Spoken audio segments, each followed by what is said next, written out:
Welcome students. आज हमने online lecture में डिस्कस करना था चैप्टर नंबर 2। स्टार्ट करना था हमने बाइनरी सिस्टम, जो कि आपने अटेंड नहीं किया लेक्चर। अब मैं आपको बताऊंगी कि बाइनरी नंबर सिस्टम क्या होते हैं।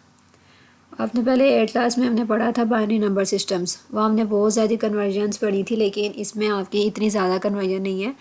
कोई एक दो कन्वर्जन है जो कि बहुत आसान है और वो आपको आती भी हैं। मैं अब आपको सारा रिवाइज कराऊंगी।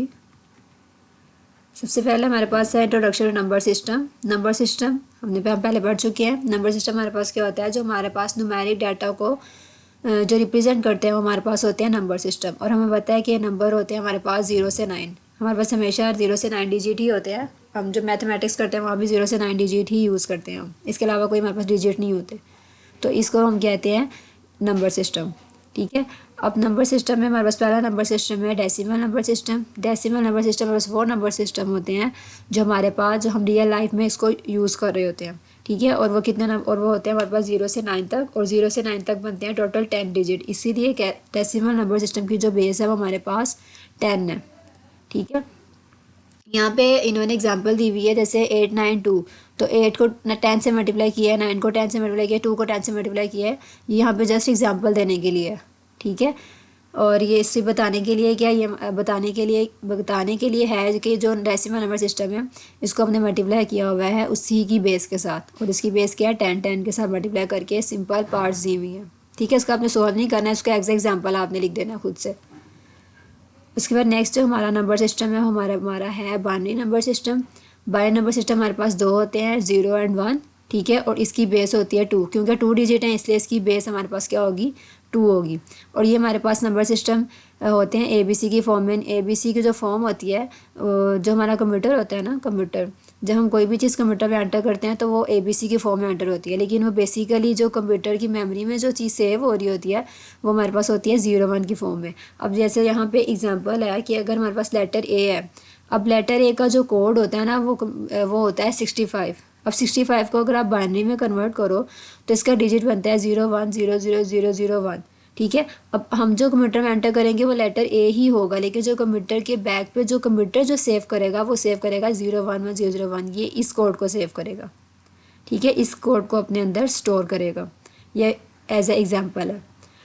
उसके बाद हमारे पास हेक्साडेसिमल है। हेक्साडेसिमल हमारे पास होते हैं टोटल 16 डिजिट। अब ये 16 डिजिट किस तरह से होते हैं, हमारे पास सबसे पहले होते हैं 0 से 9 तक। ठीक है। और उसके बाद जो हमारे पास होता है वो हमारा होता है ए से F तक। तो ये टोटल बनते हैं हमारे पास 16 डिजिट। अब यहाँ पे क्या है, जब 0 से 9 तक डिजिट होता है तो हम 10 तो यूज़ नहीं करते ना, तो हम यहाँ पे क्या करते हैं उसकी जगह A यूज़ करेंगे। A हमारा इक्वल होगा 10 के, B इक्वल होगा 11 के, C इक्वल होगा 12 के, D होगा 13, F14 और E14 और F हमारे पास होगा 15। तो ये हमारे पास टोटल 0 से 15 तक डिजिट हैं जो टोटल बनते हैं 16 नंबर्स, और इसलिए इसकी बेस हमारे पास 16 है। ठीक है। और इसी एग्जांपल हमारे पास इस तरह से आएगी 3F2B, यानी कि जिसमें अल्फ़ाबेट्स भी आ रहे हो डिजिट भी आ रहे हो, तो हमारे पास क्या कहलाता है, हेक्साडेसिमल। ठीक है। आगे हमने डिस्कस करनी है इसकी कन्वर्जन। आज हम दो कन्वर्जन डिस्कस करेंगे। एक हमारे पास है बाइनरी टू डेसिमल और दूसरी कन्वर्जन है सॉरी, एक है डेसिमल टू बाइनरी, दूसरी है बाइनरी टू डेसिमल। ठीक है। ये आप पहले पढ़ चुके हो, आपको याद भी होगा आपने कैसे किया था। अभी मैं आपको बता देती हूँ ये कैसे सोल्व हुआ है। डेसिमल से बाइनरी में करने के लिए हम क्या करते हैं, जैसे यहाँ पे एक एग्जांपल दिया 156। इसको ये डेसिमल है क्योंकि इसकी बेस 10 है, इसलिए ये डेसिमल नंबर है, डेसिमल है। और इसको हमने कन्वर्ट करना है बाइनरी यानी कि 0 1 की फॉर्म में। और डेसिमल को बाइनरी में कन्वर्ट करने के लिए हम हमेशा क्या करते हैं, 2 के साथ उसका एलसीएम लेते हैं। ठीक है। ये साइड पे एलसीएम दिया गया है, ये आपको एलसीएम लेना आता है। आप मैथमेटिक्स में भी कर चुके हैं और आप कंप्यूटर में भी कर चुके हैं। ठीक है। अब मैं आपको बता भी देती हूँ, रिवाइज हो जाएगा कि ये कैसे लिए। अब 2 पे, अब जब 2 का एलसीएम 156 के साथ लोगे तो हमारे पास आता है 78। क्योंकि ये पूरा डिवाइड हो रहा है इसलिए हमारे पास 0 आ गया साइड पे। इसी तरह नेक्स्ट जब 2 को 2 3 ज़ा 6, 2 9 ज़ा 18, फिर पूरा डिवाइड हो गया तो फिर आ गया 0। अब यहाँ पे नेक्स्ट है 2 1 ज़ा 2, 2 9 ज़ा 18, तो पूरा डिवाइड नहीं हुआ तो हमारे पास साइड पे क्या आ गया, 1 आ गया। जब पूरा डिवाइड होगा तो 0 आएगा, जब पूरा डिवाइड नहीं होगा तो क्या आएगा, 1 आएगा। इस तरह से आपने सारा सॉल्व करना है और आपने यहाँ तक करना है सॉल्व, 1 0 1 1 तक भी करोगे तब भी ठीक है। और ये जो नीचे लास्ट स्टेप दिया हुआ है इसमें इन्होंने क्या किया है, जब 2 को 0 से मल्टीप्लाई करोगे तो 0 आता है, तो यहाँ पे 0 आ गया, तो जो हमारे पास जो 1 है वो हमारे पास साइड पे चला जाएगा। तो ये आप ये वाला 0 1 आप ऐसे भी लिख सकते हो और आप 1 0 इस तरह से भी लिख के आप कर सकते हो, ये गलत नहीं होगा, ठीक है। और हम हमेशा क्या करते हैं, जब हमारे पास आंसर लिखना होता है हमने, तो हम नीचे से ऊपर लिखते हैं, नीचे से ऊपर डिजिट्स लिखते हैं। जैसे यहाँ पे नीचे से ऊपर लिखे हुए हैं 0 1 0 0 1 1 1 0 0, ये हमारे पास इसका आंसर आ गया, ठीक है।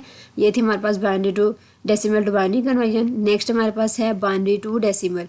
बाइनरी से डेसिमल में कन्वर्ट करने के लिए हम क्या करते हैं, 2 के साथ मल्टीप्लाई करते हैं। अब यहाँ पे डेसिमल बाइनरी नंबर दिए हुए हैं, इसको हमने डेसिमल में कन्वर्ट करना है।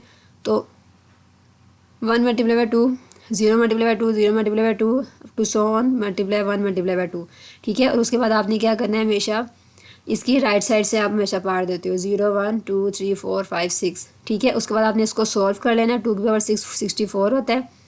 उसके बाद जब इनको अगर आप सॉल्व कर भी लोगे तब भी ठीक है, लेकिन क्योंकि यहाँ पे 0 है तो हमें पता है जब किसी डिजिट को 0 से मल्टीप्लाई करते हैं तो आंसर क्या आता है, 0 ही आता है। इसलिए हम यहीं पे 0 0 0 0 0 लिख दिया।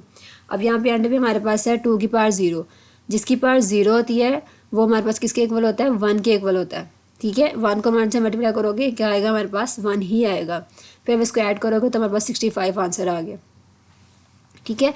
उसके बाद हमारे पास ना यहाँ पे ना नीचे इसने स्टेप्स दिए हुए हैं, ये आप स्टेप रीड कर लेना। अगर आपको कोई भी कन्फ्यूजन होगी ये कि ये कैसे सॉल्व हुआ है, तो आप नीचे जो स्टेप है इसको एक दफ़ा रीड कर लेना, तो आपको बहुत अच्छे से क्लियर हो जाएगा कि यहाँ पे ये सब क्या हो रहा है,